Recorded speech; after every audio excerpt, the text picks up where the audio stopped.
Swaddy Cab, Jed here from Thailand, my land. I'm in Chinet, which is about 6-hour drive from Hua Hin, maybe 3 hours from Bangkok. Beautiful area, very rural, and staying in this nice hotel, and it's surrounded by rice fields, so it is very, very nice and calm, and somewhere to come and just relax for a few days to get out of the big city. Today's New Year's Eve, and I'm sure tomorrow morning you guys are going to wake up with a hangover, and perhaps some of you are going to think about making a New Year's resolution. I know I tried to do that every year. Never works. I normally break it before the end of January, but I do try. But a few of you might be thinking of losing some weight, or maybe cutting down on your drinking, perhaps changing your job. But some of you might be thinking, oh, I'm going to change countries. I want to go and live in another country. I'm sick of my country. I can't afford to live there. It's too expensive, blah, blah, blah. Many reasons for wanting to come and relocate to another country. Now, when I was writing my book, the Retiring Thailand Handbook, the first 6 months, I had to interview a lot of expats who had moved here to get their opinion and tell me why they moved here, what they liked about it, what they didn't like about it. Some weren't so happy, some were planning on going back, but most of them were very happy living here and were happy with how their lives had changed since they moved here. So today I want to go through with you, if you're thinking of coming here, if you're planning on coming to Thailand to live, just go through it with you, some of the experiences that I heard from other people who had made the same move. I suppose the biggest factor for most people moving to a country like Thailand is the cost of living, being cheaper to live here than their own country. And if you're on a pension, then obviously your pension's probably going to stretch a lot further here than it would do in your own country. But Thailand is not as cheap as it used to be now. It's just come through COVID like the rest of the world, and it's in a recession at the moment. It's going through some tough times because it heavily relied on tourism, and tourism stopped for close to 3 years, and it's just coming back now. Now is the high season, and it's getting quite expensive now, because I went online the other day looking at hotels in Koh Samui to stay, and the prices were astronomical. Everything's gone up a lot, but you can still live here fairly cheaply for day-to-day living. If you're not interested in traveling around Thailand and going to places like Koh Samui or Phuket every second month, then you can probably live a decent life on a fairly good pension. So if you're coming here on a pension and that's all you have is the pension from your country, then you're going to find it a little bit harder now to live here on that pension. Still not impossible to live on just a normal pension. What I do, I try and live on my pension. I try to live on about 55,000 baht a month, and I'll put that up in pounds, US dollars and Australian dollars to give you an idea how much 55,000 baht. That's what I live on a week-to-week basis, 55,000 baht a month, and I live quite well. I eat well, I stay in nice places. If I was getting a condo, I could afford to rent a decent condo for about 15,000 baht a month. I can go out and have a few drinks when I want to, but it doesn't cover everything. It doesn't cover, obviously, if you need to fly back to your own country, for instance. You know, that's not going to cover it. My pension's not going to cover that. I'm going to have to use my investments to do that. It doesn't cover if I want to go and spend a week in Koh Samui. That has to come out of my investments or from my bank account in Australia. It doesn't count lots of things. If I want to go to the hospital, if I need to go to a dentist, if I have to buy something, a big item, if my motorbike broke down and I couldn't use it anymore, I'd have to buy a new motorbike. Well, that's not going to come out of my pension. That's going to have to come out of my investments or money I have saved back in Australia. So Yes, you can come here and you can live on just a smallish pension, but it's not going to be a great life for you. You're going to live in a small room type of accommodation, maybe paying 3,000 or 4,000 baht a month, and you're going to eat from markets and pot noodles and 7-Eleven. You're probably not going to be able to afford to go out to nice restaurants, or any restaurants for that matter, if you're just going to live on your pension and have to save other money up from that pension in case you need to go to a hospital, or if you need to buy something bigger, or you need to go back to your own country for some reason. So yeah, Thailand is still very cheap. It's still a great place to live, but you're not going to find a great lifestyle if you're just going to come here and live on a normal Western pension. Some people come here and they've managed to look after their investments and their lives for the last 50 years, and they're coming away and retiring with a nice nest egg, and they're going to have a great life here. Yeah, because they've got plenty of money and it's going to stretch a long way, and they don't have to worry from a week-to-week basis. If there's something goes wrong, they can dig into their substantial investments and do whatever they want, buy whatever they want. So yeah, keep that in mind. If you're coming here and you're just going to be on your pension, an Australian pension, US pension, whatever, and it's just the normal everyday pension, and it's not subsidised by your superannuation or your private pensions or house you've sold, and you're just really coming here and living on the basics, then it might be not a good move for you, unless you really understand that that's all you'll be doing, is more or less living from day to day, from hand to mouth, on that pension. Another thing that a lot of people come here for are relationships. You know, their marriage is broken up, like what happened with mine. Or perhaps you've been widowed, or perhaps you've never been married, and they see on places like this YouTube channel and on the news and all newspapers and everywhere you look about living in Thailand, how beautiful the ladies are, and how easy it is to get a relationship. Well, it is. You can come here and you can be 70 years of age, 80 years of age, and you can end up with a beautiful lady, maybe who's 20 if you want. Not that I'd advise it, but you can if you want. But you're going to pay for that. That's not something where she's fell in love with you. And that's another thing. A lot of people, they come to Thailand, okay, and they go to a bar and they talk to this beautiful bar lady, and he immediately thinks that she's fell head over heels in love with him, because next time he goes there she rushes over, kisses him on the cheek, says she misses him, and he thinks, wow, you know, this lady is in love with me. She's not. She's in love with your wallet.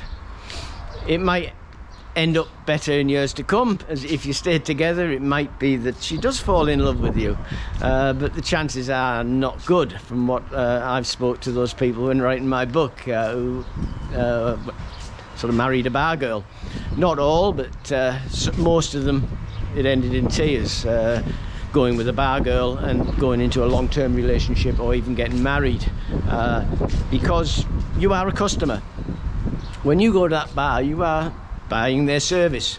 They're not falling in love with you. As I say, maybe later they might, but that's very doubtful too. It's mainly they have family back in their province or their village, and they need money to send to their families, so that's why they work in bars. And the girls, I'm not knocking those girls at all. They're very, very good-hearted people. You know, they're sacrificing their lives and working in bars to send money back to their parents and their children, who the parents are looking after, because a lot of Thai marriages end in tears. Once the lady has a couple of babies, the man tends to disappear quite often. He doesn't want to be tied down with children and a wife who's getting older, and so many children, so he just legs it and goes and finds himself a girlfriend, and the lady is stuck without any money and any support, so she goes to Pattaya or Phuket or Samui or Hua Hin and goes and works in a bar or in a massage parlour. Yeah, so if that's the case, then I'd be very wary of coming here and falling in love with a bar girl. Likewise on dating websites, they're very deceiving too, because the majority of them, yeah, are looking for a good boyfriend, but they're also looking for someone to look after them for the rest of their life. They don't have a house and a car and, you know, everything's hunky-dory, and they're just looking for someone to spend the rest of their lives with. Most of them are poor, and they're looking for someone to make sure they have a good life and their families have a good life.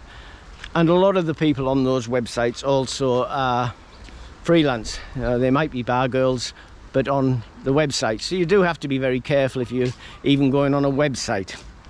But having said that, they're beautiful ladies, and if you can find a good one on a website, that's the way to go. And if you can make sure that she's not going to take you for too much money, then that's a bonus as well. So I suppose that's the second main concern here, would be relationships, when people come here and go into a relationship.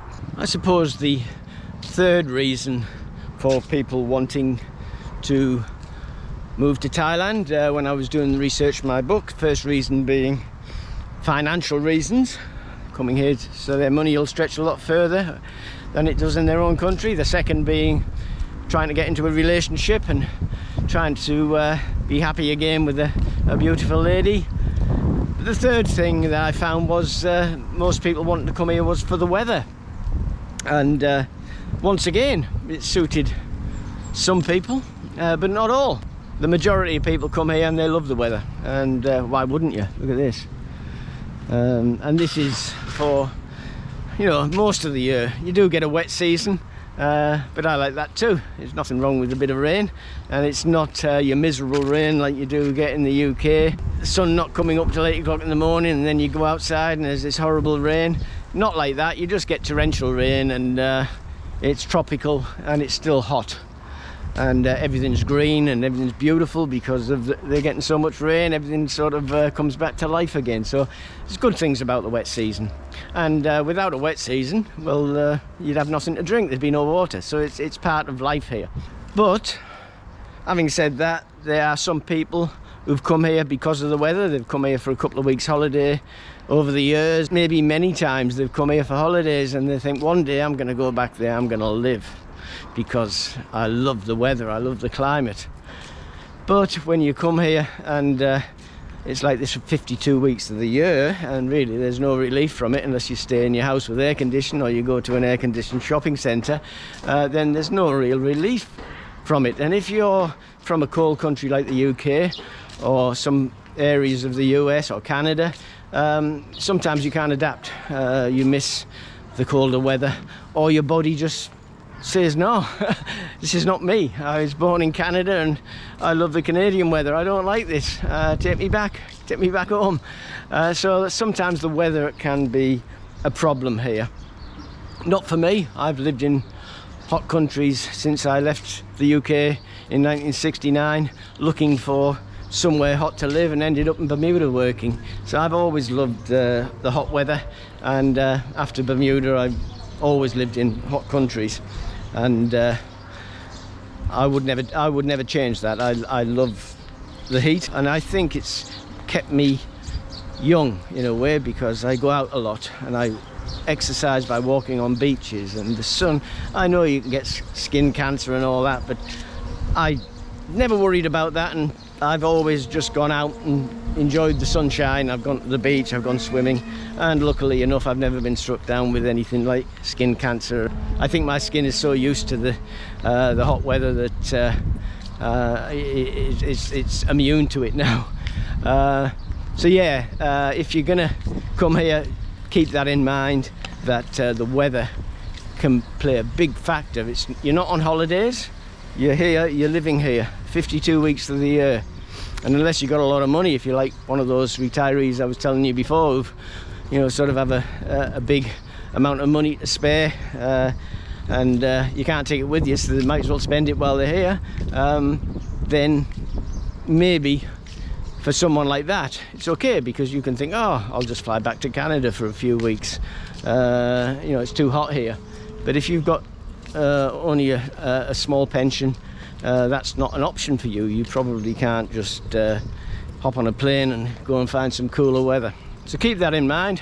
That's another thing you need to think of. Don't be thinking that when you were on holiday here that it was fantastic and you're gonna be the same. You might not be. You might be like me and think, no, this is great. And I suppose the fourth thing I found out when I was writing my book was the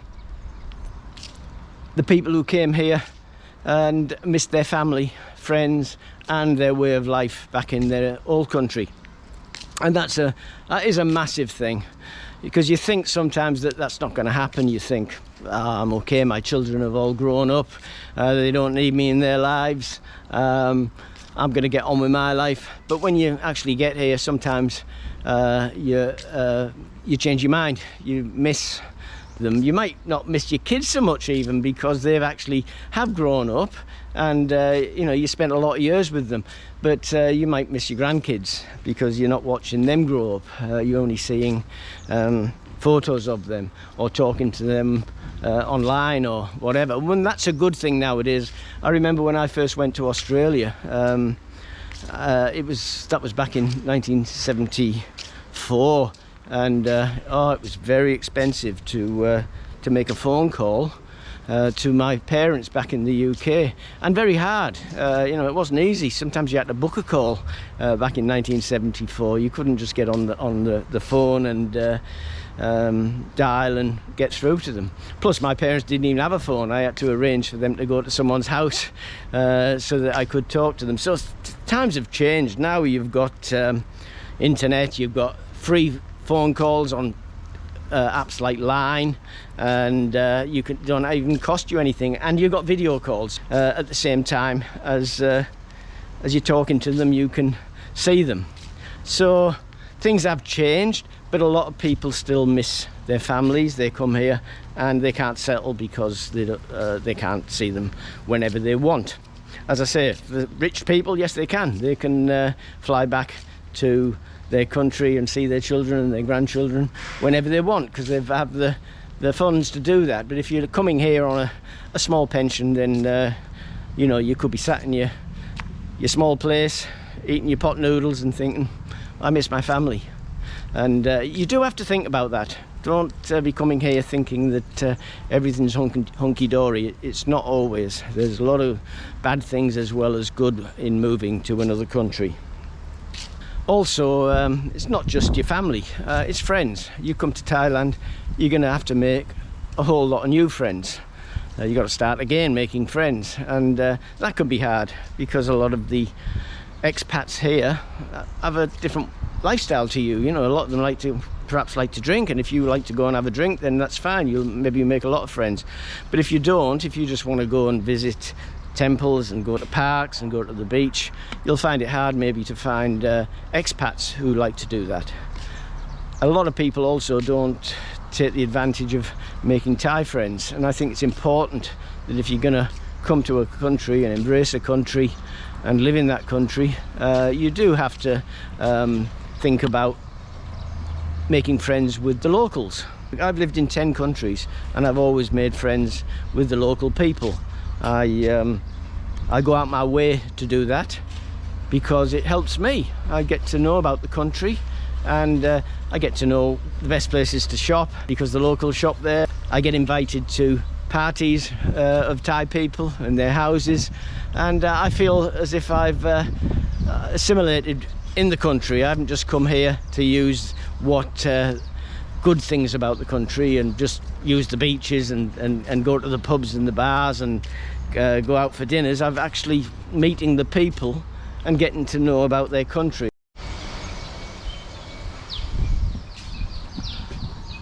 So another thing that when I was writing the book that a lot of people said that when they first arrived was a little bit disconcerting for them, and that was the culture shock. I think most people who are thinking of coming to live here would have already visited, been here for holidays, extended holidays, or maybe been here many times, so they know about some of the culture, or maybe most of the culture, or even all of the culture. But a lot of people don't. They come here for holidays and they just go where the tourists go, and they don't understand that there's a big culture difference. Obviously Thailand's 95% Buddhist, and if you're a Christian, then you might not feel as if you fit in very well. But having said that, I've never seen any Buddhist person yet who has discriminated against anyone who's from another religion. They live hand in hand with people from all over the world, people who come here from Western countries, other Asian countries, from South American countries, from all over. People come here and they live here for the rest of their lives, and they're accepted and not looked down on because of where they came from. But having said that, there still is a big cultural difference between living in your own country in the West and coming here. To start with, the government. I mean, you're used to a Western style type of government. Thailand has had 7 coups in I think in 40 odd years, so it's not as stable as many countries. They now have a normal government. Having said that, they don't. The Prime Minister is still the person who led the coup. He was a major, I think, at the time. A few years ago he resigned from the army, and because he was Prime Minister. But I think for all intents and purposes the army is still involved a lot in the politics of Thailand. I think not a lot is done here without the army knowing about it first. So that's another big thing, is the politics that you have to endure here. They have a king also, and never ever disrespect the king. That's definitely a no-no. Never ever joke or say anything bad about the king, otherwise you could end up in prison for a long time. It's not like being back in the UK where you can more or less say anything you want about the royal family. You can rubbish them if you don't like them. You can make jokes about them, but if you try that here, you'll be in a lot of trouble. So, big difference in culture. Lots of other ways as well. I mean, obviously Buddhist temples. If you're going to go and visit a Buddhist temple, you're going to have to know the etiquette to go in there, and what to do and what not to do, and what to wear and what not to wear, and make sure you take your shoes off. And same as when you enter a house, small things like that. If you go in someone's house, a Thai person's house, you have to take your shoes off. And outside many shops as well, you see people taking their shoes off. Smaller shops and offices, there's quite often a sign on the door saying please take your shoes off. It's a sign of respect. And there's many things like that in Thailand that you do have to learn. But with Google, you can Google search customs in Thailand and learn all of them before you come here, and make sure that you know the etiquette rules for living here. So that's just some of the things that when I wrote my book, people told me that what they found is a little bit of a shock when they got here, and how they had to acclimatise and how they had to change their way of living. You can't expect the Thai people to change to live by your ways. You have to change to their ways because it's their country. And if you're willing to do that, if you've come here with enough money, if you're looking for a relationship, and you check it all out first so that you're not getting yourself into any big problems later down the track, which could cost you financially and also break your heart. If you do all them things, you can have a great life here, because it is a fantastic country. That's why I'm living here. I've got a choice of a few countries I could live in, but this is the country for me, and I'm very happy to live here. So thanks very much for watching, and tonight's New Year and I'm going out for celebration, so I'll see you next year in 2023. Happy New Year. If you haven't already done so, please push the subscribe button. If you're thinking of retiring or living in Thailand, please take a look at my book, The Retire in Thailand Handbook, the first 6 months. You'll find it on Amazon. It's crammed full of information to help you tiptoe over the logistics of making Thailand your home in retirement. Thanks a lot for watching my channel. So until next time, stay safe, keep smiling, and I'll see you in the next video. Cheers for now.